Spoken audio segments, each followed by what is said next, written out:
been staring at the dark. Turn my inner demons into art. Struggle with the pain inside my heart. Wish I didn't care about what they say. What you want to say, what you want to say, what you want to say, what you want. Say what you want to say, what you want to say, what you want to say, what you want to say, what you want to say, what you want to say. So this is my second day trip from Sydney on the ferry. I just arrived in Watsons Bay. I'm cutting through a park and walking towards the beach of Camp Cove, and then I'd like to walk towards the lighthouse.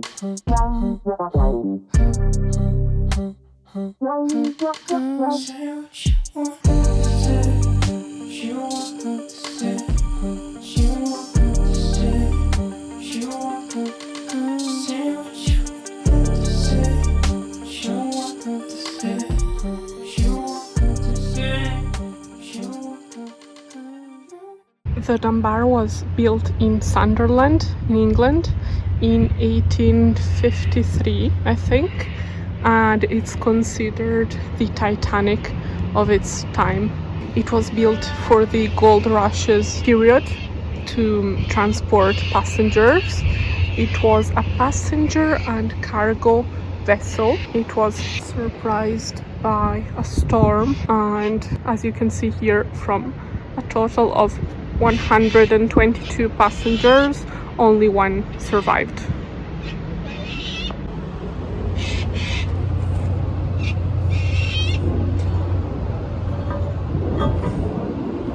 I guess this is some kind of Australian thistle. It does look like a thistle, and they grow just here.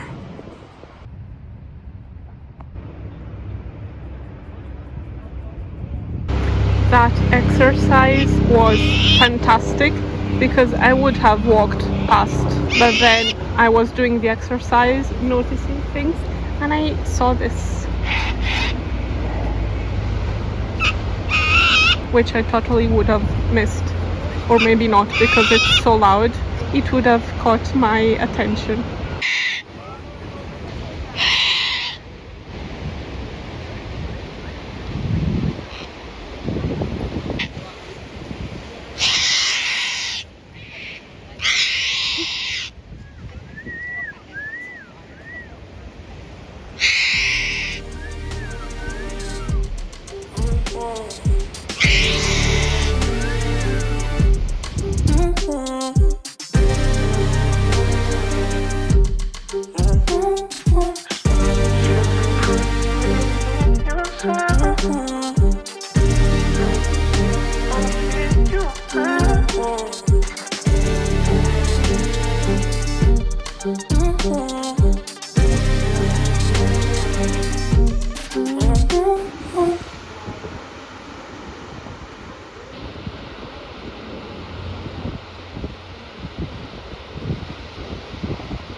I've got to clean the phone every time I take a video, because I don't know if it's sunscreen, but it's always dirty. So anyway, I wanted to walk towards the lighthouse.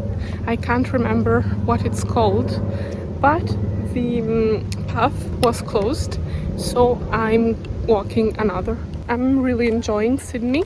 I've not seen the center much because yesterday, well, actually, starting from the beginning, the day I flew from Byron Bay to Sydney, I was really tired, so I stayed in my hotel room the whole afternoon, actually, and evening. I only went to get some food for dinner.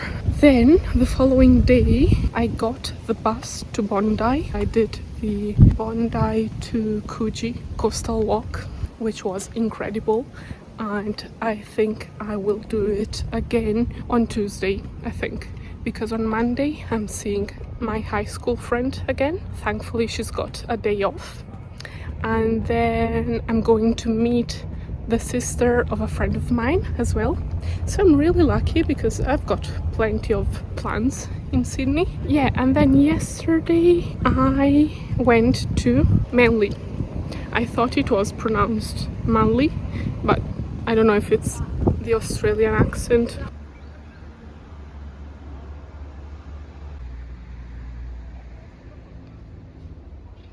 Before coming to Australia, I was asking for tips and recommendations from all my friends who've been to Australia, and one of them told me that there was a company where you could hire cars, which had quite a misogynistic name, and it was called No Birds. And I just saw a car pass by and there was no birds on the side of it. If you're not a native English speaker, birds is a way to refer to women.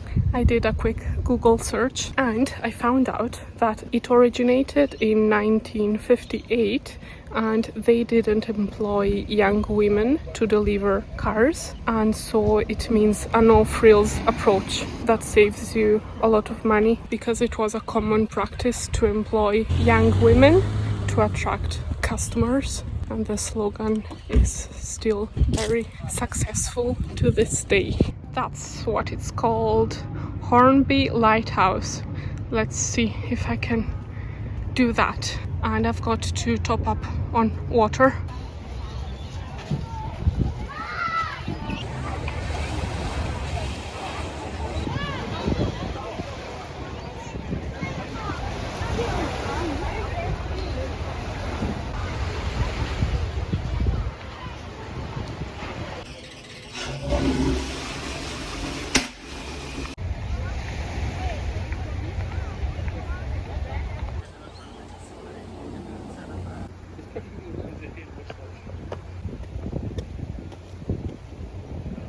Something that surprises me about Australia is that almost everywhere, as in public beaches, parks, forest walks, dogs are not allowed, and you can get a fine of $300 if you do bring a dog.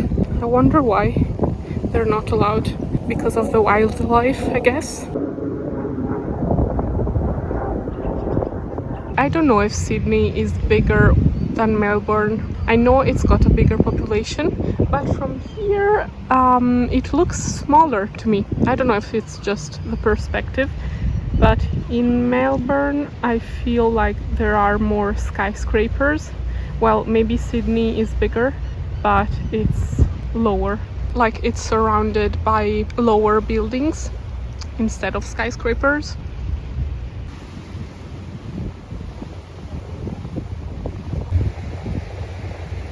There's a military base there and a nudist beach there.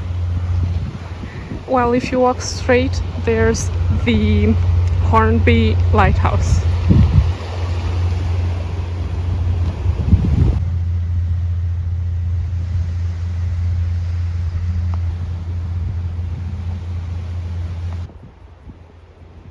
This was the lightkeeper's cottage.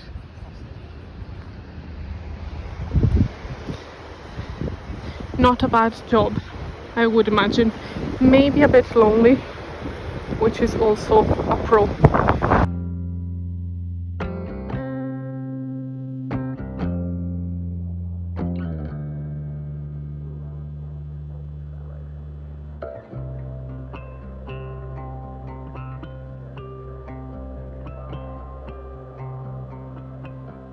Forever, what does it mean if I'm only alive? Is that a life worth living? I love that it's the same walk for the beach, Camp Cove, and for the lighthouse. This area, called South Head, was fortified because the US had replaced France as the historical enemy of Britain, because obviously Australia was a British colony. And so they, I don't know if you can see, in 1839, the night arrival of 6 American ships in the harbour created some uneasiness in the colony, and so that's why this area was fortified. It's giving lost.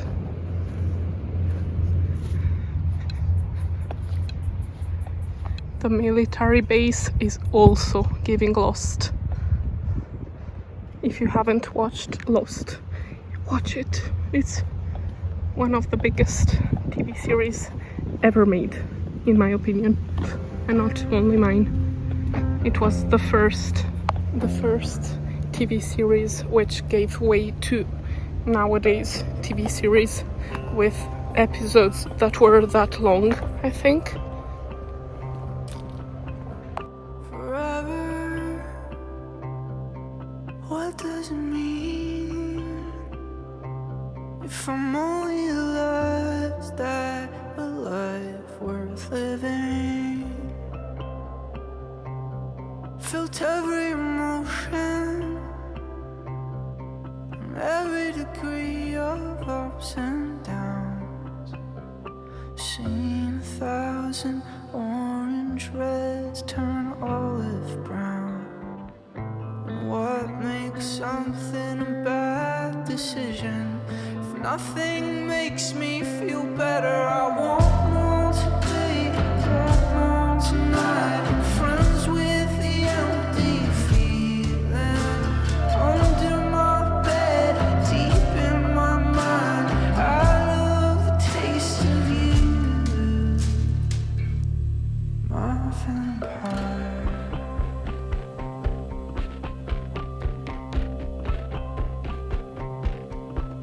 But in her eyes, the reflection of the sunset, wasn't it my idea to die alone? She's a priestess, she saves me from my curses, taught me when I hurt someone, I only hurt myself. What makes someone a bad decision? If nothing makes me feel better, I want more today, want more tonight. I'm friends with the empty feeling under my bed, deep in my mind.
I met my two roommates. I mean, we introduced ourselves at the hostel. They are both English. One was in Glasgow 2 weeks ago to visit friends, and she's moving to New Zealand next week to work. And the other one, she said her mum is from Glasgow. It's such a small world. Almost everyone who I meet here, like in hostels, they are all doing the working holiday visa. Like, I'm one of the few who's only staying 3 weeks, and I don't like that. But yeah, I'm going to Coles, which is the supermarket, to grab some food, which I will then cook at the hostel. There's a beautiful kitchen. I'm doing a mix of going out for meals and eating at the hostel. They didn't have much choice and it was super expensive. By the way, I only learned during this journey that Australians shorten words. Like, I had never known this before. Like, Woolworths, which is a super famous supermarket here, they call it Woolies. But yeah, they make fun of them because they shorten words almost to the point that you don't understand what they're saying. I can't think of any examples at the moment except Woolies.